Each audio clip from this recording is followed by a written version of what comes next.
Thank you so much, Honorable Minister, for making the trip all the way from Andhra Pradesh to be with us today. It's a real honor and privilege for CPR to have you in our midst, and I know that we have a lot to learn from you. So I'm going to dive straight into our conversation. In fact, it comes in such an opportune way from the discussion we had. You caught, I think, the last few minutes of it, which was really a discussion with largely bureaucrats about state capacity. Very often discussions on state capacity with bureaucrats always fall into saying we need political will, discussions on state capacity with bureaucrats always fall into saying we need political will, we need political leadership, and then we need the district collector, which is sort of the framing of how bureaucrats think about governance, administration, particularly at the grassroots. I was keen to just start with you with a provocation, because your career is so fascinating. I think you're one of the probably rarest of the rare, somebody who started his political career at the grassroots with panchayats. You were sarpanch back in the day, and then came to to state politics and are now finance minister. So the transfer, the path from sarpanch to finance minister and the approach, therefore, to the questions of local governments from your perspective are genuinely unique. And that's really what we wanted to explore in this conversation with you. But let me start by asking you a provocation that Mr. T.R. Raghunandan left us with in the previous session.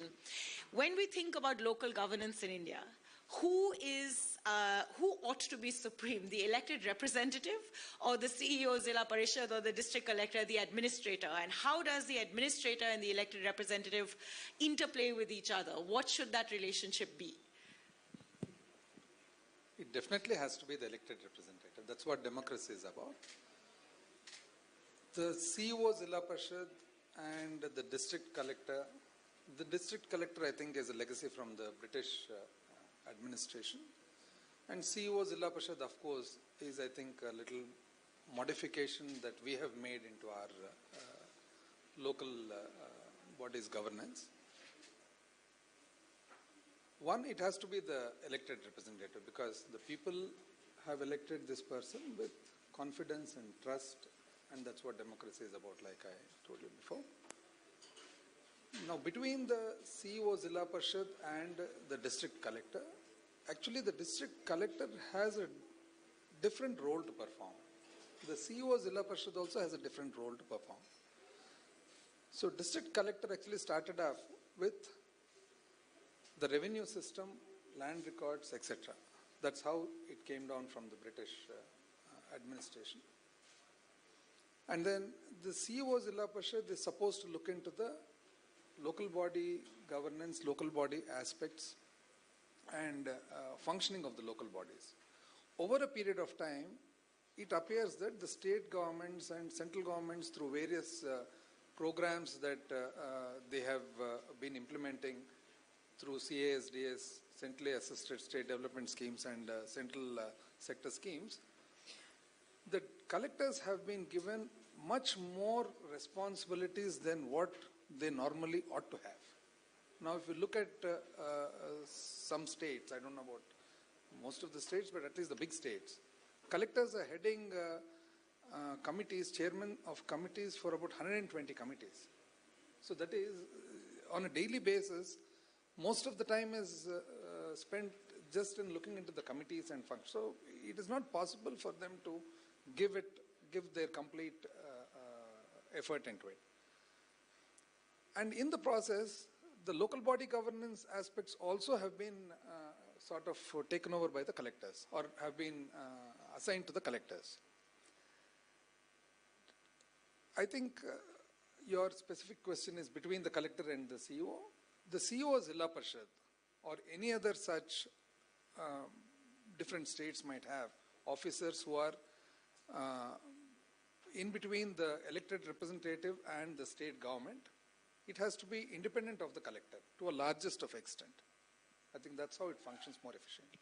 So one of the big reasons why, at least in my understanding, the collector, the CEO, Zilla Parishad, the administrator, still remains a central part of, or the dominant player in local governance, is because of the fiscal architecture. The old imagination of funds, functions, functionaries has sort of reduced itself to schemes, and more schemes, many of which come from Government of India, but a large proportion also that come from state governments. I just, in your role as finance minister, how do you think of this challenge? Because administration works through schemes and finances also flow through schemes. So two related questions. One, how much of a bottleneck is the schematic nature of fiscal flows for empowering local governments? And if that is a bottleneck, what do you see, given the nature of our fiscal architecture, as tools that could possibly open this up for empowering local governments? The program, now there are two types. One is the central programs and one is the state programs. So either way it becomes a program with respect to the public. How much are the local bodies empowered and what is the fiscal strength that they have? Barely negligible. You can say nothing at all. So whatever comes as a flow, they get it. Otherwise, they don't have much on their own. In the urban local bodies, to some extent, definitely. But then again, when you look at the revenues to the urban local bodies vis-a-vis the responsibilities that they have or the utilities that they have to provide, again it becomes negligible. Now, unless the local bodies are empowered and they have the money with them, they cannot provide the utilities and services that they conceive. A program or a scheme that is implemented by the center or the state is something that comes as a flow, designed by the state or the center, the money comes. So the local body becomes only an intermediary. At best, maybe in some states where local bodies are a little more empowered like Kerala, probably the selection of beneficiaries, they have a bigger say. But now when it comes to a saturation level, so there's not much contribution of the local body towards selection of beneficiaries either. But there are other utilities which the local bodies have to provide, which the decision is taken by the body. So these days, because of the various program schemes that are being implemented by the center and the state, we look mostly towards them. So that is again driven through the district collector. Whereas the utilities, the local bodies, the basic functions of the local bodies, water, drinking water, sanitation, and then improvement in some employment opportunities, and collection of revenues, fishing, etc., etc. All these are completely in the domain of the local body. So this domain, if the local body has to actually implement it, you have to have money with you. Without money, there's no way that they can implement. So local bodies have to be given sufficient ways of either raising finances, which is possible, or the state or the center has to directly give money to the local body depending on some criteria so that they can do their responsibility in whichever way that they decide, because these are all village specific or town specific. The programs can run independently because there the local body only becomes an intermediary. They don't have a bigger role to play. Minister, as a student of decentralization and particularly of local governments in India, everything that you have said is music to my ears. We've studied this, we've been arguing for this, we've been debating this now for the better part of, well, actually since the 73rd and 74th constitutional amendment.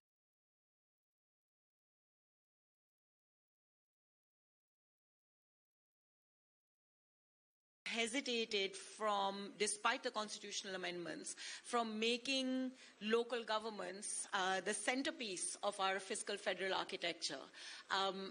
What is stopping us?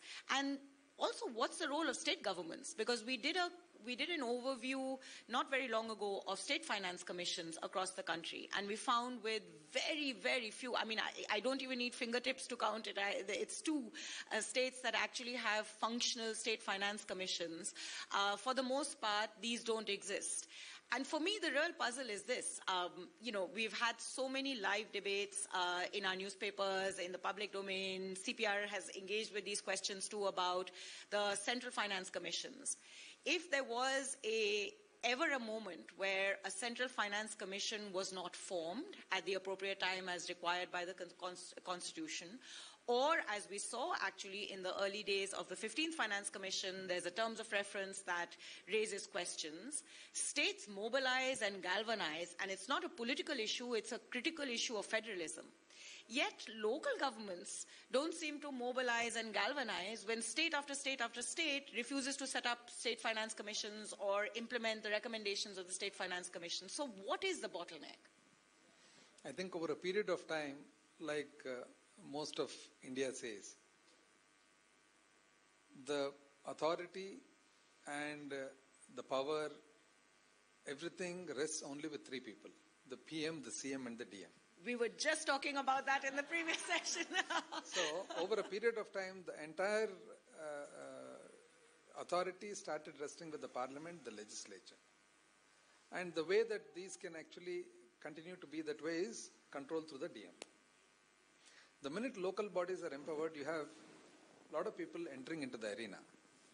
So, previously, for example, in Andhra Pradesh, we had something called a Samiti system.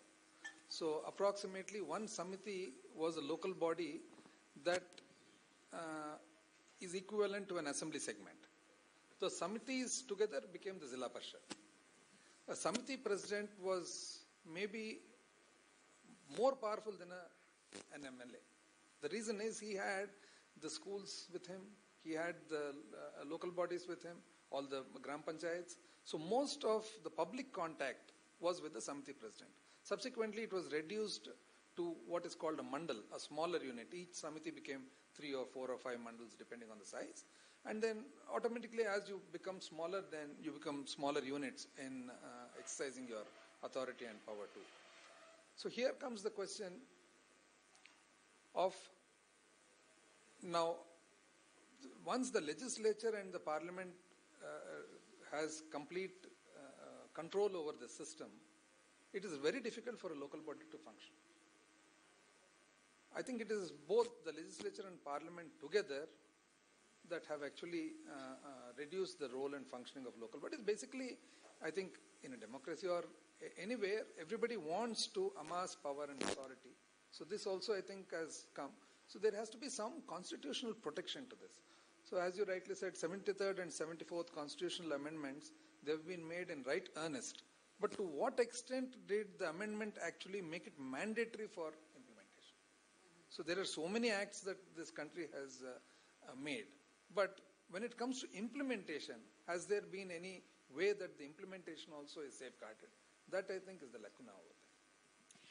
So one method that is being used to safeguard to the extent that it's possible the finances that are due to local governments has I think an inherent contradiction, and I'm keen to hear your views on this, in that centralization or the union government is often a much more benevolent and willing player in supporting financing to local governments. So the Finance Commission, Central Finance Commission, since the 10th Finance Commission has consistently been giving grants to dedicated for local governments, even though constitutionally the formula has to be designed on the basis of what the State Finance Commission determines. It's willing to go beyond that when the State Finance Commission isn't created. But there's a contradiction. After all, it was state governments, the state legislatures that were supposed to pass their own Panchayati Raj acts, and through the State Finance Commission determine the nature of devolution. So, in a way, the role of the union government now has been to bypass the states on the argument that the states are not doing their job. But that has also created a second question, in a contradiction challenge, at least as I think about it, which is that it allows the union government then to say, now we'll impose conditionalities. So whether it is centrally sponsored schemes that are transferring some degree of funds to local governments, or it is, say, for example, the most recent 15th Finance Commission grants to municipalities and panchayats, but specifically to municipalities, filled with conditionalities, how do we reconcile these two. So these two, on the one hand, more money is, somebody is at least empowering or giving some resources to local governments, because minus this, there would be nothing. But on the other, it's opened the path to a very centralized kind of decentralization. So what are your thoughts on this? And in your capacity as State Finance Minister, where you're dealing with precisely these questions of carving, crafting, devolution, both administratively and to local governments, how do you think about these contradictions of conditionality and untied funding? So the functioning of any institution automatically is centered around the fiscal aspect. So now here, the center says, this is the tax revenue or a non-tax revenue or whatever revenues that are coming. So this is what is with me, and the Finance Commission makes recommendations on what percentage to be devolved to the states, what to be given as a grant. After giving the grant, how much is a condition-based grant, how much is unconditional, etc. So is the state. Now the state says, this is the state's own tax revenues, so this is what I can do with it. So in the process, where is the local body? So local body, now center gets income tax, corporate tax, GST, etc., etc. The state gets excise, petroleum, part of the GST, etc. Now where does the local body actually get the revenue? It has to be very little. It's only house tax. House tax is something which you cannot really, because it's all politically connected. Very difficult for somebody to just keep on tweaking or reviewing the house taxes. The other forms of revenues that a local body gets is minimal. The little bit of properties that the local body has, or previously we used to have some entertainment tax, one or two theatres here and there. So this doesn't actually amount to much. So it comes down to local body, neither is it able to raise any tax revenue on its own, nor is it being given money. So the best ideal way is some X amount of money has to be given unconditionally to the local body, depending on the criteria, population or something. Certain can be given as a grant in a way that you tie it up with water supply or sanitation or whatever is required, because not every local body might be able to see what best is required for the local body or the state. So the ideal way is, I think, they have to be given some sort of just like how devolution is done to the state. Now the state says center is devolving, so whatever devolution is coming to us, we are free to do what we want with it. Similarly, I think local bodies also have to have a part, because when it comes to the revenues, center or state, where is the revenue coming from? The revenue is coming from some activity that is happening in a city or a town or a village. So who is the taxpayer ultimately? Where does the taxpayer live? The taxpayer is living either in city, taxpayer lives in Mumbai, taxpayer lives in Calcutta, taxpayer lives in Chennai. So he is contributing. Another person, where is the industry located? Industry is located in Aurangabad, the industry is located in Nashik, industry is located in some other town. So when the tax or the revenue itself is arising from a local body, what is the local body getting back in return? It is the local body that has to actually take care of the entire, now for an industry to thrive, who takes care of the industry? Who takes care of all the utilities that are required for the industry? It is the local body. So now when the center is saying that this is my money, when the state is saying that it is my money, but where is that my money coming from? The my money is actually coming from a place which is unable to get any share of it. And whatever comes to the local body is looked upon as some alms that is given, not as a right of the local body. So local body should have either based some criteria, based on population or based on the generation of tax revenue or some criteria, or maybe weightage to certain things, and given some portion of the devolution. When that is done, then the local body will be free to, then comes the center or state might say, no, you do not know how to handle it. See, whatever you know to handle it, same thing we also know to handle it. So if you are able to handle it, we will also be able to handle it. Probably better. Probably. But ultimately, if somebody is not able to handle it well, the public always have an opportunity to change. Every 5 years you have a change. Just like how there's change in the legislature, change in the parliament, same thing will happen, change in the local body. But I firmly believe that there has to be a straight money coming in to the local body for local bodies to function independently as well as efficiently. So one of the solutions that has been put on the table by none other than Vijay Kelkar is that in the debates on GST, we never spoke about what proportion of GST should go to local governments, and he has proposed that that could be one solution to this challenge of revenue. I just wanted to know your thoughts on that, and if you think solutions of this nature are viable, what will it take? Is this a debate that needs to be had in the GST Council, or what would it take to actually move our policies and our fiscal architecture in that direction? I would say not just GST. It has to be straight from devolution. Because what are the other taxes that are coming to the center? It is coming in the form of customs, it is coming in the form of income tax, it is coming in the form of corporate tax. Now, all these institutions, the point of origin is the local body, some local body. So why just GST? I believe that straight away, just like how states are getting a part of the devolution, center can, if necessary, reduce certain schemes. See, it is not necessary for the center to give 60 programs or 80 programs. Let the local bodies and let the state governments also decide on what is more specific to them. So you can reduce your CSS expenditure, you can reduce your CASDS expenditure. What is important you can have, your primary responsibility in the center is certain areas like defense and certain areas like central administration units.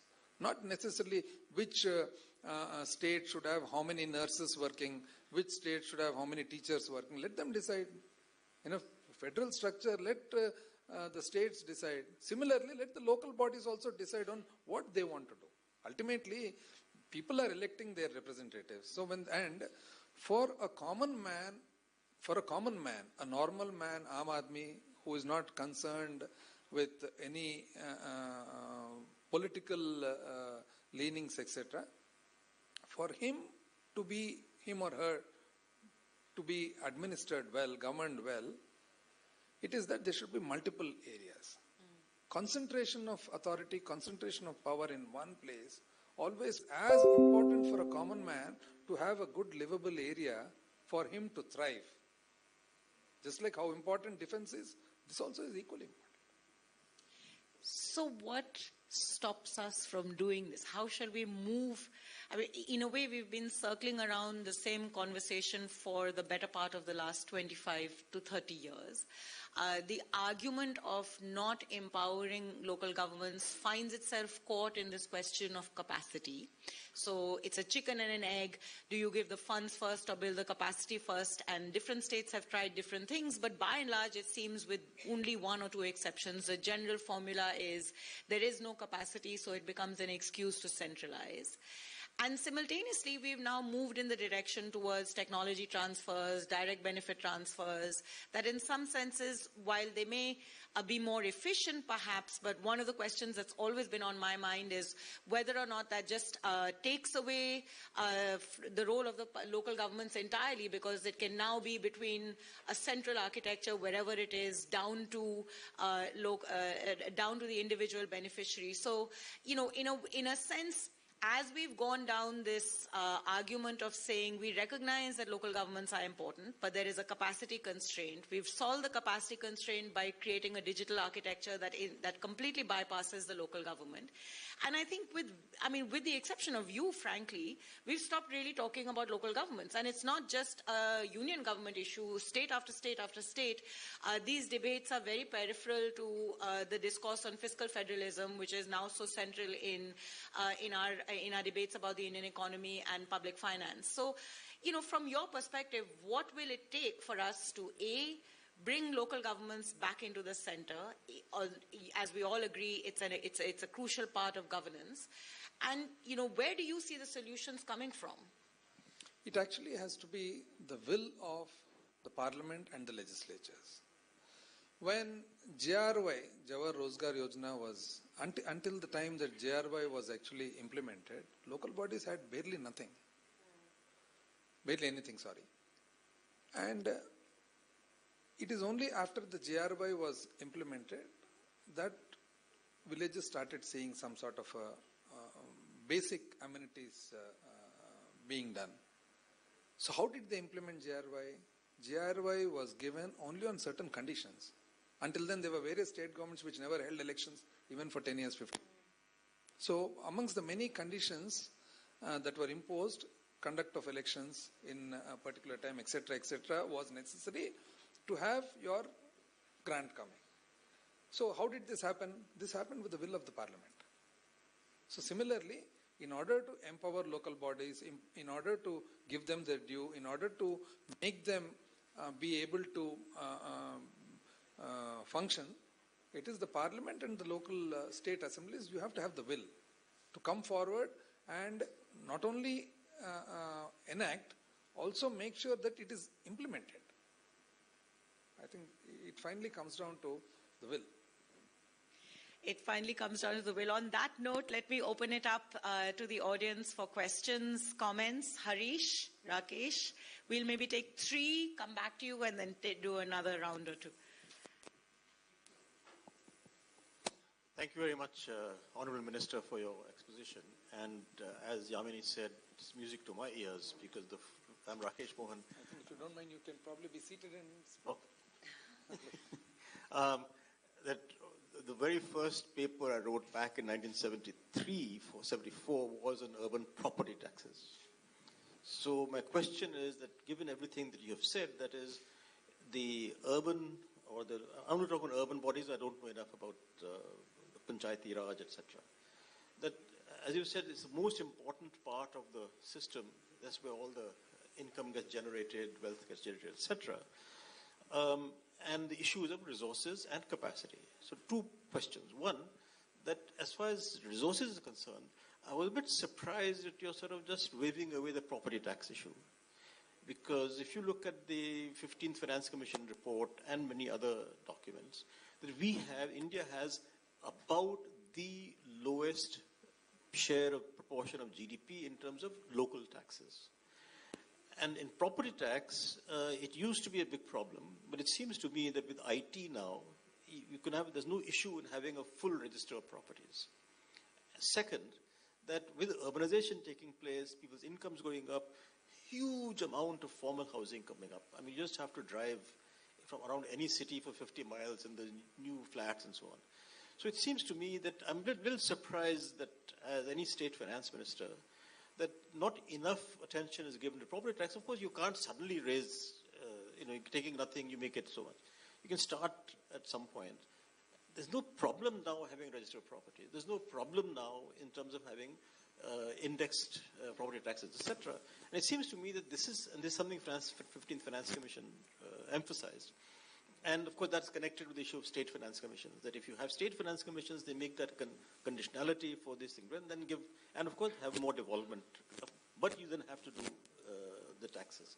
Second, on capacity, again, given the kind of improvement that has taken place in our country in terms of educational levels of the population, there's a huge number of people now who would love to work in, say, the local body, as long as it's competent, as long as there's good working conditions, etc., etc. Seems to me the capacity issue is not so great now if you just want to do it. Harish, we'll take your question, and if there's a question from here, and then we'll come back to you, sir. We'll do a couple of rounds. Sir, revenue is getting more and more centralized. I mean, especially with GST, and more and more the collection will happen at the center. I mean, I don't know how much, even if we assume avenues like property tax and all. But it is a fact that more and more revenues will accrue to the center. On the other hand, as you're saying, the responsibility, the expenditure responsibilities of local bodies are actually increasing more and more. So this gap will keep increasing in the coming days.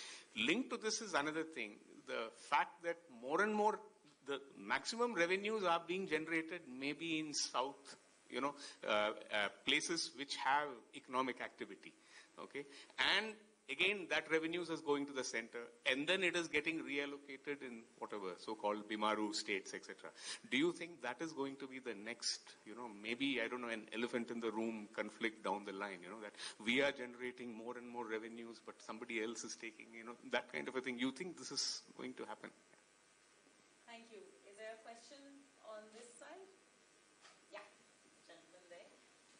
come back to both of you in the next round. Good morning, sir. Sir, as you are Finance Minister, you are also an ex officio member of GST Council meeting. Sir, if GST is imposed on petrol and diesel is come under the slab of GST, so what steps will be taken by the government of Andhra Pradesh to recover the revenue which we got from non-GST petrol and diesel? I didn't get you. Can you repeat the question? Sir, if petrol and diesel come under the slab of GST, so what will be the losses? Because it will not, you get a revenue that you got today. What you got today, you will not got after the petrol and diesel come under the GST slab. So what will be the steps taken by the government to recover such revenue if it is imposed? Yes, please. The first question is property tax. No, property tax is a must. It is a must. It is necessary. It is the primary source of revenue presently for any local body. And this is not the case with India, everywhere. The reduction in property tax, or what you just said, that when compared to many countries, yes, we are. Property tax wise, we are low. Payment for utilities also, India is one of the least. But then this did not happen suddenly. Over a period of time, decades together, this happened. Now in AP, we have a particular way where every year 5% automatically is increased. But even then, so it is a must that property tax has to be regularly increased or reviewed according to the times and the situation. But at the same time, how much ever you do it, still you again require much more money to come in. So property tax is an important part, but at the same time it cannot take care of the entire expenditure of the local body. Now, second, increase or review of property tax becomes not just a decision of the local body, it is a government decision. So when it is a government decision, again it comes to the will. So unless the government has a will, it is not possible to. Now for example, what we have, 5%. Maybe many states won't be doing that. But we have a periodical yearly increase in 5%. So similar, it may be 5, it may be 10 or whatever. But then that increase has to be there. Pardon me? That's what we said.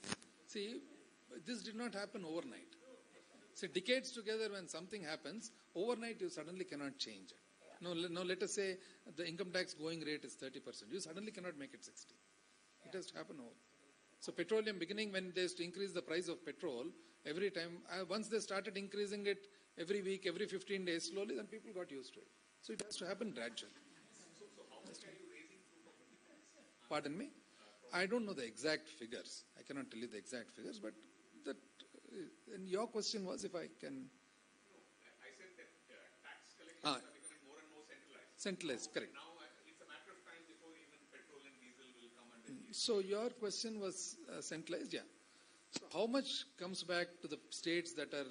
Now you have some weightage given to certain aspects. Now for example, your revenue, your business, industry, tax, revenue could be one. Population could be one. Because ultimately, in a country like India, where we have different areas, different regions, it also becomes incumbent on us to take care of areas that do not have naturally are disadvantaged. Now, Northeast is naturally disadvantaged. So we have to take care, being a country. So you can have a weightage in the future in order to address this issue.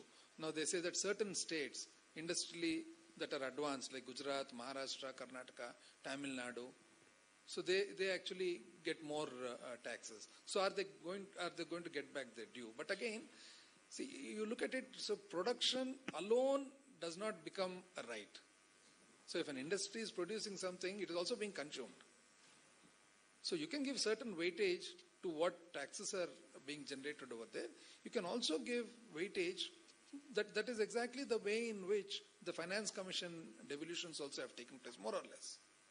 So I think you have to somewhere do a little bit of plus minus on that. And the last question is, until now, the petroleum products has still not been handled by GST. So we have to see, we have to wait and watch what the states are going to say, because that is the last of the independent sizable income that the state has. It's only petroleum products and excise. These are the only two areas. So we have to wait and see whether states are going to accept giving that up or not. So I think we have time for two more questions. Mr. Raghunandan there, and I'll ask you, you had your hand up earlier, and then I have one question from Partho on which he sent to me on WhatsApp, which I'll come to after. So Raghunandan, first to you. Honorable Minister, what you said was very pragmatic and it can be implemented. As far as property tax is concerned, also to clarify to Mr. Rakesh Mohan, actually your state is doing pretty well.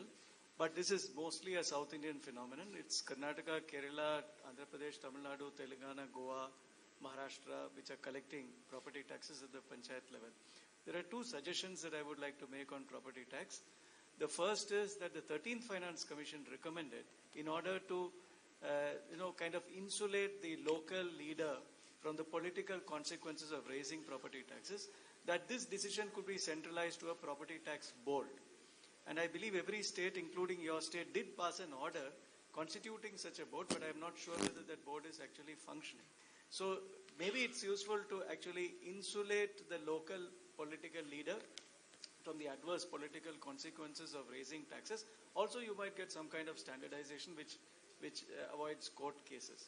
The second point is that the Government of India in the previous budget has allocated some money for proper house mapping in rural areas. I think it's about 200 crores or something was announced, which will actually improve your tax base. Because from Karnataka, where I'm from, they have used this to increase the number of houses or properties enumerated to tax by 40%. So then what happens is that you have a better tax base that includes things like windmills, solar farms, petrol bunks, things like that, which are commercial properties which are outside the property tax net. And you can actually levy tax on them without raising the tax rates. So I completely agree with you in your point that that will still not pay for all the services that are to be delivered for a local government. And there always will be necessity for an intergovernmental fiscal transfer of untied grants coming to them. But still, I think there's a lot of leeway in raising property taxes. There's a lot of elbow room here. But you'll have to negotiate through that politically so that adverse consequences are not visited upon you politically. Thank you. The question there. Hello, sir. So my question is, it is so far believed that Jal Jeevan Mission is one of the best public schemes that have been implemented in India. I was just looking into that. Andhra Pradesh has also done great. There are almost 15 lakh connections, tap connections within 1.5 years. And I have just checked, like Goa, Telangana, these states have also achieved 100%, connections. I guess the policy is based that they will be made and 3 models will be, suggested to them, and as per their needs, local people will participate, and that's how they choose a model, they maintain it, and everything is done that way, and therefore it has been so successful. It has been debated in the academic circles as well. So, coming as a finance minister, so what is your experience and what do you think if such a model in the physical federal system is implemented for schools, for colleges, for hospitals, everything where people's participation can be done by making these committees where more and more people get the voices, where models are prescribed to them by the experts, but they get to choose which model works best for them. Do you think this is a way which India can take and which can leapfrog our federalism from the bottom and the best can be implemented? Thank you, sir. Thank you. I'll just very quickly add Partho's question into the mix. So it takes you in a slightly different direction, but I think you'll have a lot to say on this, which is about the role of local governments in skills, in understanding skill needs, or do you think that these are two very different worlds of demand and supply? How do we build the capacity of local governments to be able to better identify local skill needs emerging from the expansion of digital governance and digital infrastructure through different, as well as physical infrastructure through schemes like PMGSY and PMGKY? Okay, shall I start with yes. Mr. Raghunandan's? So here basically there are 2 categories. One is the municipalities and one is the panchayats.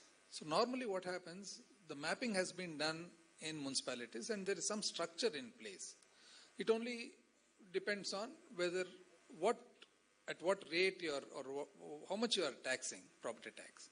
When it comes to the rural local bodies, the major gram panchayats and the minor gram panchayats, most of the minor gram panchayats, the mapping hasn't been done. And most of the minor gram panchayats, there is no door number. Most of the minor gram panchayats, there is zero tax collection.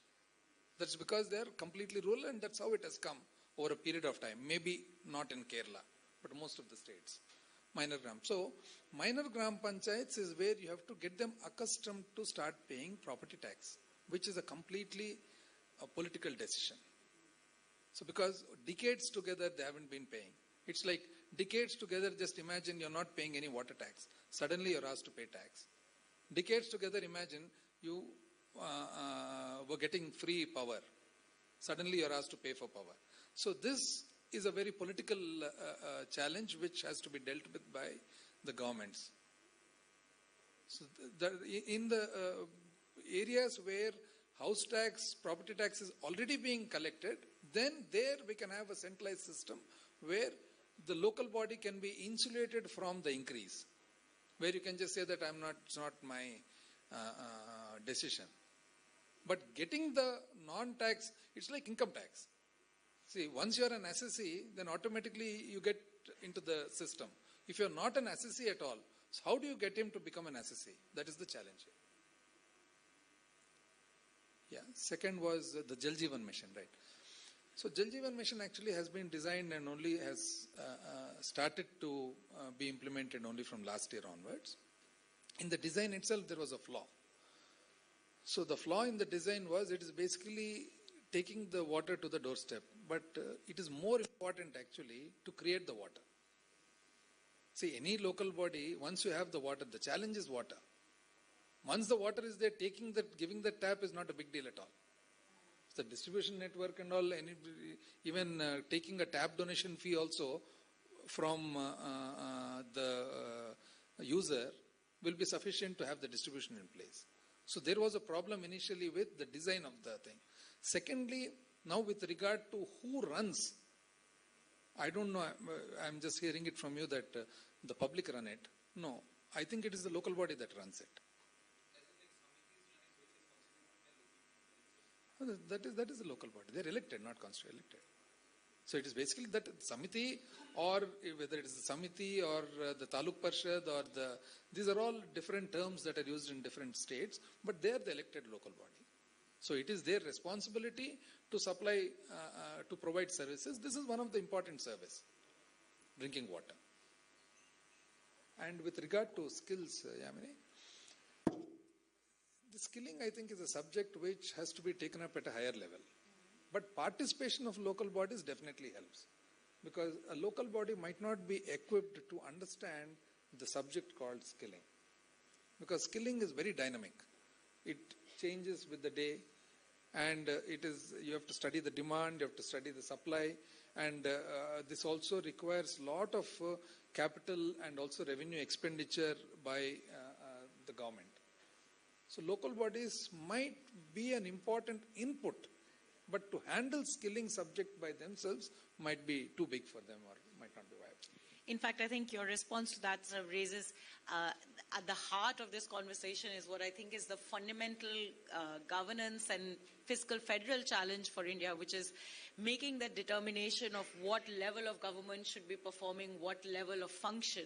And I think everything that you have said to us in the last hour has sort of reminded us that in some ways that still remains the foundational challenge that we need to resolve. So first determine who should be doing what on a basic set of first principles, the principle of subsidiarity, and then figuring out what is the best way to empower them in ways that they can do their job best. And I think the message I'm taking from this conversation is how important it is for us to go back to believing in the possibility of local governments and the recognition that elected representatives in a democratic context are really at the heart of what governance is about. And democracy itself creates elements of accountability. So as much as we keep wondering about questions of capacity, ultimately the people have elected their representatives and the people will be the masters of the choices that we have to make.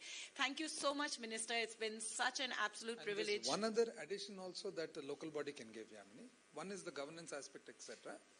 But the overall administration of the governance capacities, just like how an IAS officer is trained, starts with being a village accountant. IPS officer is trained as a sub-inspector in a police station. Similarly, a person who starts his career from a local body, the understanding that the person has of the overall governance is of a different nature, because implementation starts over there. So that is one other addition. You have a strong local body churning out good representatives from the local bodies who in case can graduate up to the top. They definitely have a better perspective, I strongly feel they have a better perspective and a better understanding of not just sanction, implementation of which you are the best example. It's very rare to have a finance minister talk at such depth about local governments.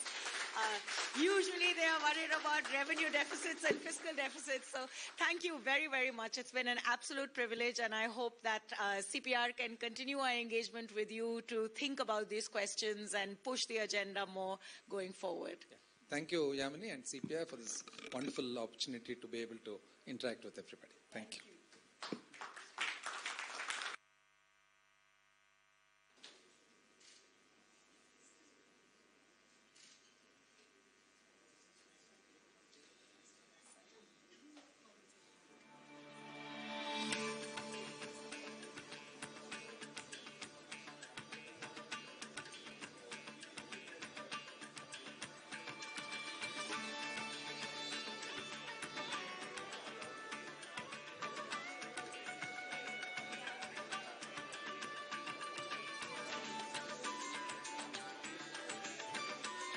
Thank you.